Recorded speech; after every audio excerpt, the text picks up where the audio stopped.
आदाब, नमस्कार। हिंदुस्तान आज तक में एक बार फिर आपका स्वागत है। मेरे साथ हैं हतीन के वरिष्ठ कांग्रेसी नेता चौधरी इसराइल के साहिबजादे नाजिम चौधरी। उनसे जानना चाहेंगे, चौधरी इसराइल ने एक मीडिया चैनल्स को एक इंटरव्यू दिया था जिसमें उन्होंने स्पष्ट रूप से ये बोला है कि जो बसपा के पूर्व प्रत्याशी रहे मौजूदा में इनेलो थाम चुके तैयब हुसैन भीमसी का मेरे चुनाव को हराने के लिए खड़े होते हैं। इसके बारे में क्या टिप्पणी है जी जो चौधरी साहब ने कहा है? वो दरअसल बात क्या है कि एक इंटरव्यू चल रहा था मेरे वालिद साहब, हमारे लीडर चौधरी इसराइल साहब का, तो बहुत सारी बातें हो रही थी उसमें। तो उसमें बसपा पार्टी और बसपा पार्टी के कैंडिडेट का जिक्र आया। तो बसपा पार्टी तो हर जगह यही भूमिका निभाती है जो उन्होंने बात कही है।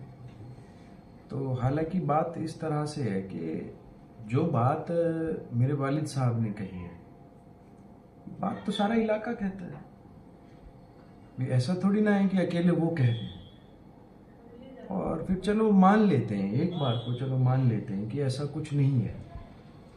आप पिछले 3 साल की हतीन की राजनीति उठा के देखिए, 3.5 साल की।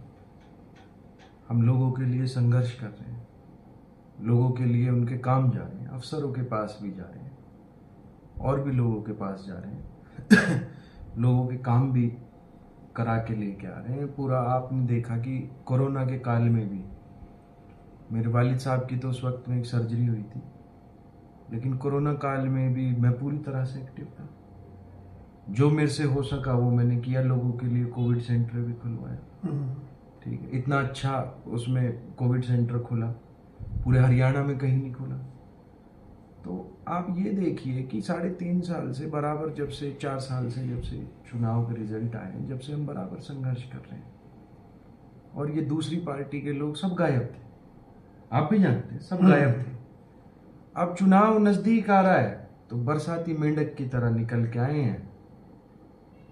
तो अगर इस तरह की राजनीति कोई करेगा तो उसका सीधा सीधा क्या मतलब निकलता है, आप देखिए। अच्छा, अगर कोई इस तरह की बात आती है, ठीक है, अगर कोई विकास की बात है या कोई सामूहिक बात है तो किसी बीजेपी लीडर के पास लेके जा सकते हैं, लोकतंत्र है। लेकिन जहां 2 पार्टी के लोग आमने सामने हो और उनके झगड़े की बात हो, और फिर उसमें बीजेपी के जो केंद्रीय मंत्री बैठे हुए हैं चौधरी कृष्णपाल जी, वो इनके कहने से इनके आदमी की मदद करें, खुल के करें, तो इसका सीधा सीधा सा मतलब क्या है भाई? यही मतलब है ना कि कांग्रेस पार्टी को और हमें कमजोर करने के लिए। तो हमारी उनसे कोई लड़ाई नहीं है, ना हमने उनके बारे में आज तक कोई अपशब्द कहे, ना मेरे वालिद साहब ने कहे, ना कहेंगे। हमारा उनके साथ भी भाईचारा रहा है और आगे भी बना रहेगा। लेकिन साफ राजनीति होनी चाहिए ना। तो साफ राजनीति नहीं है ये। खाली बात ये चौधरी इसराइल साहब ने नहीं कही है, ना मेरे वालिद साहब ने ही अकेले ये बात नहीं कही है। ये बात सारा इलाका कह रहा है और 2014 से कह रहा है, जब से इन्होंने पहला चुनाव लड़ा है। और अगर ऐसा नहीं है तो सिद्ध करके दिखाएं। ना जाए बीजेपी वाले लोगों के पास इस तरह के कामों को लेके। जब जो सरपंच जीते थे उन सरपंचों को भी लेके बीजेपी के पास जा रहे थे। आपने देखा कि इनकी इनेलो की ज्वाइनिंग में जो लोग थे वही अगले दिन बीजेपी के पन्ना प्रमुख सम्मेलन में थे।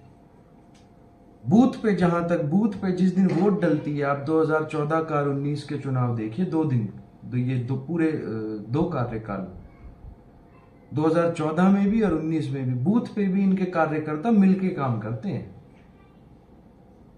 ये कह रहे हैं कि जी हमारे ऊपर इल्जाम लग रहा है। इल्जाम किस तरह का है? ये तो सच्चाई है। और अगर हमारी राजनीति में इन्हें कोई कमी नजर आ रही है तो ये भी बयान करें। ठीक है जी, हाँ, ये बयान कर रहे हैं तो उसमें तनाव की स्थिति बनाने की कोई जरूरत नहीं है कि हमारी इनके साथ कोई आपसी रंजिश है या कोई दुश्मनी। ना, कोई दुश्मनी नहीं है। जब तैयब हुसैन साहब मुझे मिलते हैं तो मैं बिल्कुल जैसे अपने पिता की इज्जत करता हूँ वैसे ही उनके साथ अच्छे से करता हूँ, और वो भी अच्छे से बात करते हैं, ठीक है। तो कोई ऐसी बात नहीं है।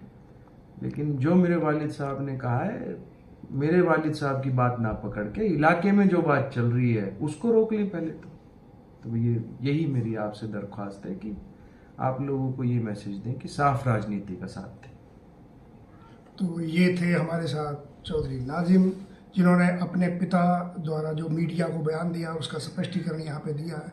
उन्होंने कहा कि ये जो चौधरी साहब ने बयान दिया वो उनके जो कार्यकर्ता है, जो क्षेत्र की जनता है, उनके हवाले से देख करके जो लोग कह रहे हैं वही उन्होंने बयान दिया है। हिंदुस्तान आज तक के लिए हथीन से मैं शौकत।